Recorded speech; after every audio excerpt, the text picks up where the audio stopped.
एक बार कबीर दास जी को ऐसे मन के अंदर विचार हुआ काशी में कि मुझे काशी के जितने भी संत और ब्राह्मण हैं उनको भोजन कराना चाहिए, उनको भंडारा देना चाहिए। जब उन्होंने अपने बेटे कमाल से कहा कि बेटा मेरी इच्छा है कि कल जो है काशी के अंदर मैं चाहता हूं कि सभी संत ब्राह्मणों को भोजन कराया जाए। पुत्र ने कहा कि आप तो विरक्त रहते हैं, घर में खाने को दाना नहीं है, आप कहते हैं कि लाखों हजारों की तादाद में संत और ब्राह्मणों को भोजन कराना है, कैसे कराएंगे? तो उसने कहा कि कबीरदास जी ने कहा कि नहीं, मन में आ गया है तो कराना तो है। जैसे ही संध्या ढली, रात का समय हुआ, कबीरदास जी ने अपने पुत्र से कहा कि चलो अभी खेत में चावल धान बहुत निकल रहा है, अपन चोरी करते हैं। बेटे को बाहर खड़ा किए, कबीरदास जी अंदर गए, धान को जैसे बोरे में भरने लगे तो बेटे ने जोर से कहा, अरे पिताजी जल्दी चलो, वो देखने वाला देख रहा है। कबीरदास जी बोरे को वहीं छोड़े बाहर आए, बोले कौन आया, खेत का मालिक आ गया क्या? तो उसने कहा कि नहीं, वो देखने वाला तो आपको यहाँ पर भी देख रहा है। तो कबीरदास जी ने कहा कि चलो, जब वो देखने वाला यहाँ पर भी देख रहा है तो कल के भंडारे का इंतजाम भी वही करेगा, कल के भोजन का इंतजाम भी वही करेगा। ऐसा समर्पण भाव देकर कबीरदास जी अपने घर को चले जाते हैं। प्रातः काल जब 11 बजे हजारों की तादाद में संत ब्राह्मण उनके घर पर आकर बैठ गए। अपने बेटे कमाल से पूछा कि सभी संत और ब्राह्मण आ गए? उन्होंने कहा कि आ तो गए हैं, लेकिन अभी कुछ ही देर में लाठियां चलने वाली हैं, क्योंकि घर में खाने के लिए नहीं, आपने इतने लोगों को निमंत्रण देकर यहाँ पर बुला लिया है।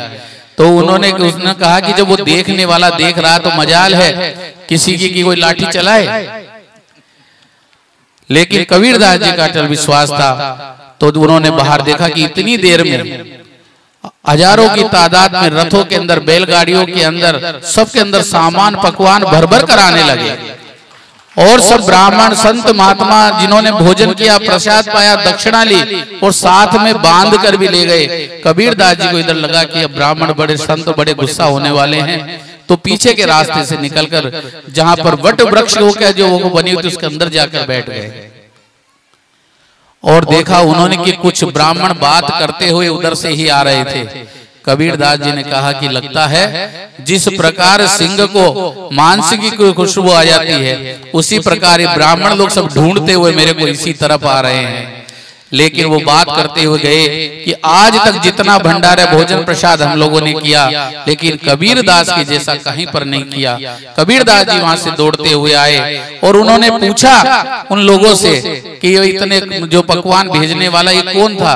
तो उन्होंने एक पर्ची निकाल कर दी जिसमें लिखा था भेजने वाला भी कबीर, पाने वाला भी कबीर। कहने का भाव है कि भेजने वाला भी जगन्नाथ और पाने वाला भी जगन्नाथ, देने वाले भी सदगुरुदेव हैं और पाने वाले भी सदगुरुदेव हैं। अपन लोग तो केवल संकल्प मात्र को सिद्ध करते हैं, उसको अपने जीवन में लक्ष्य को प्राप्त करना चाहिए।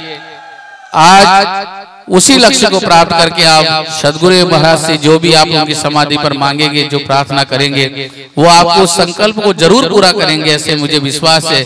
लेकिन उसके लिए आपको समर्पण भाव, समर्पित भाव इन संत महापुरुषों के चरणों में, अपने माता पिता की सेवा करके उनके चरणों में आपको समर्पण भाव आपको प्रकट करना पड़ेगा। क्योंकि अपने भारतीय संस्कृति है कि प्रातः काल उठे रघुनाथा, मात पिता गुरु नावई माता, ये भारतीय संस्कृति है, ये सनातन संस्कृति है, इसको आपको याद करना पड़ेगा।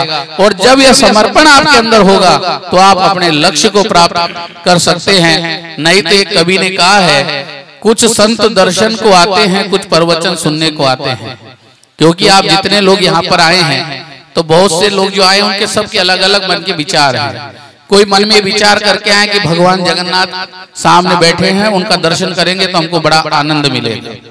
कुछ लोग ऐसा सुनकर आए कि स्वामी श्री सत्यानंद जी महाराज जब कथा करेंगे तो उनकी जो अमृतमय वाणी निकलेगी उससे परम आनंद होगा। कुछ लोग ऐसा मन में विचार करके आए जो संत महापुरुष बैठे उनका दर्शन करके परम आनंद मिलेगा। क्योंकि अपने जैसे विचार जो मन में करके आते उसी भावना के अनुरूप उनको फल प्राप्त होता है।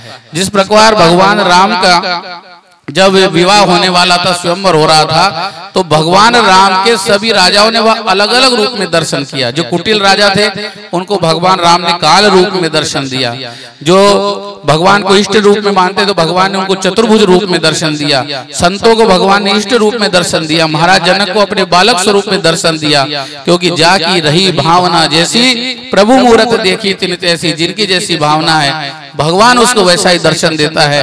और वैसे ही अगर अपन अपने जीवन को इस सांसारिक मोह से छोड़कर महापुरुषों के भगवान के चरणों में समर्पित करेंगे तो एक दिन अपना मनुष्य जीवन सार्थक होगा। नहीं तो कवि ने कहा है, कुछ संत दर्शन को आते हैं, कुछ प्रवचन सुनने को आते हैं, कुछ संत दर्शन को आते हैं, कुछ प्रवचन सुनने को आते हैं, आने वाले होते नहीं सभी धर्मात्मा, कुछ चप्पल बदलने को आते हैं। अब आप लोग समझदार हैं कि आप ये मोह माया के संसार रूपी इस चक्र में पढ़ना चाहते हैं या भगवान को और सदगुरुदेव को समर्पित करना चाहते हैं, ये आपको विचार करना है। पुनः मैं स्वामी श्री सत्यानंद जी महाराज एवं उनके सभी लोगों को बहुत बहुत साधुवाद देता हूँ कि उन्होंने इस कार्यक्रम में बुलाकर और हमको परमानंद की अनुभूति कराई कि हमको ऐसे महापुरुष की समाधि का दर्शन हुआ। इससे मैं अपने जीवन को बहुत बहुत धन्य मानता हूँ। जय श्री कृष्ण।